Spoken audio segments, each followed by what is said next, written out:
እንደምን አላችሁ? ዛሬ በጣም ወሳኝ የሆነ ጥያቄ ይዘን መጥተናል። የኢየሱስ ትንሣኤ በትክክል ምንን ነው ያረጋገጠው? ይህ ጥያቄ በእምነታችን እምብርት ላይ ያለ ነው። መልሱ ደግሞ ሁሉን ነገር ሊለውጥ ይችላል። እስቲ በሮሜ 1:4 ላይ ተመርኩዘን ይህንን ጥልቅ ምስጢር አብረን እንመርምር። እስቲ ጥያቄውን በደንብ እናስቀምጠው።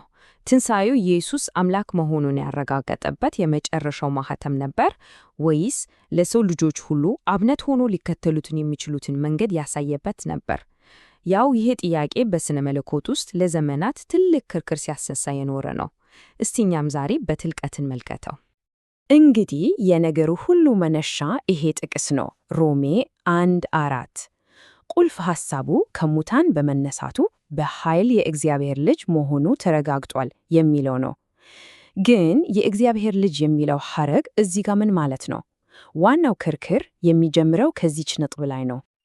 እሺ፣ ከዚህ ጥቅስ ሁለት ዋና ዋና ትርጓሜዎች ይወጣሉ።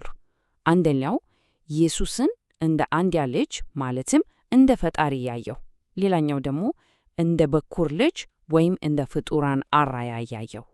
እና ይሄ ነገር ቀላል አይደለም። ስለ ድልነት ያለንን መረዳት ሙሉ በሙሉ ሊቀይር ይችላል።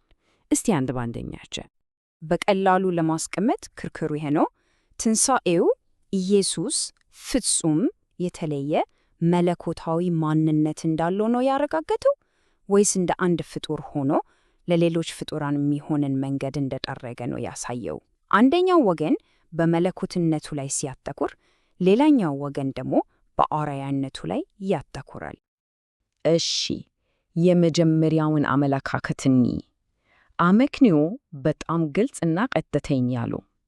ኃጢአትን ያሸነፈ ሞትን ያሸንፋል፣ ሞትን ያሸነፈ ደግሞ ከሞት ይነሳል። ነገር ግን በሞት ሥጋ ውስጥ ያለ የትኛውም ፍጡር ኃጢአትን ማሸነፍ አይችልም። ስለዚህ ኢየሱስ ከሞት ከተነሳ በፍጹም ፍጡር ሊሆን አይችልም፣ የግድ እግዚአብሔር መሆን አለበት ይላሉ። አሁን ደግሞ ወደ ሁለተኛው አመለካከት እንምጣ።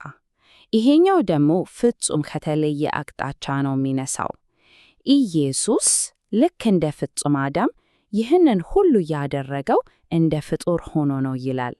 ኃጢአትን ያሸነፈው እኛ ባለንበት አሄት ሥጋ ውስጥ ሆኖ ነው። ስለዚህ ልዩ የሚያደርገው ማንም ሊሰራው ማይችለውን ነገር ስለሰራ ሳይሆን ለሁላችንም መንገዱን ለማሳየት የመጀመሪያው በመሆኑ ነው ይላል።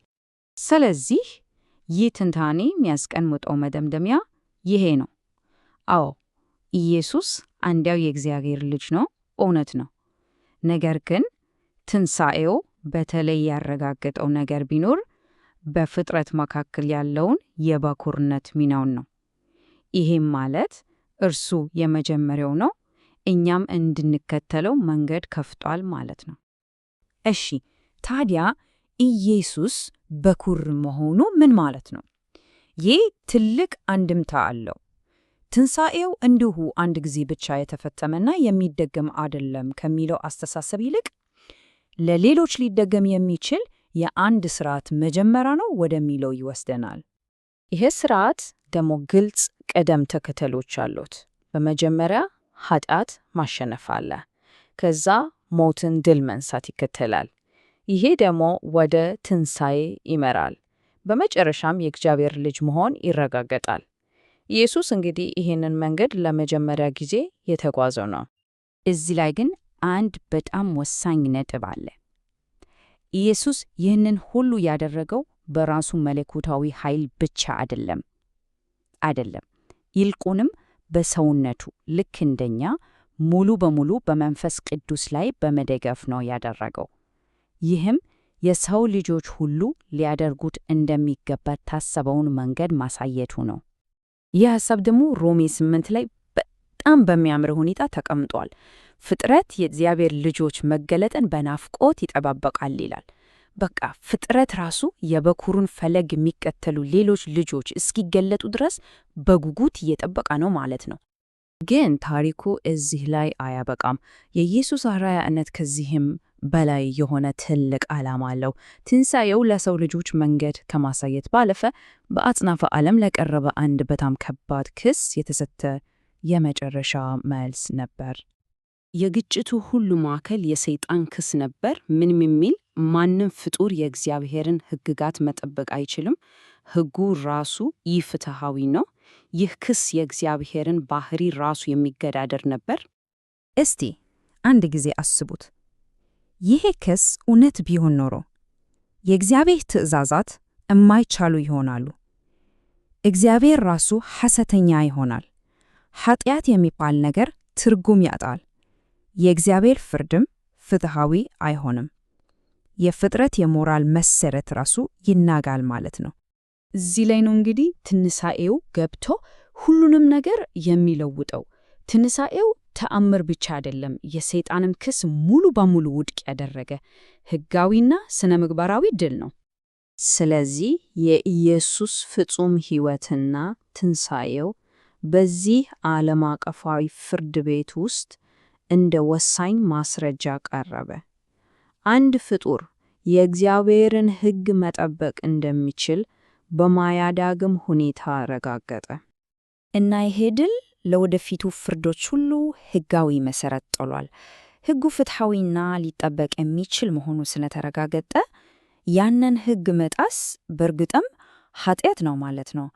ክርክሩ እዚህ ላይ ያበቃል። እሺ፣ ሕጉ ጸንቷል፣ ኢየሱስም መንገዱን አሳይቷል።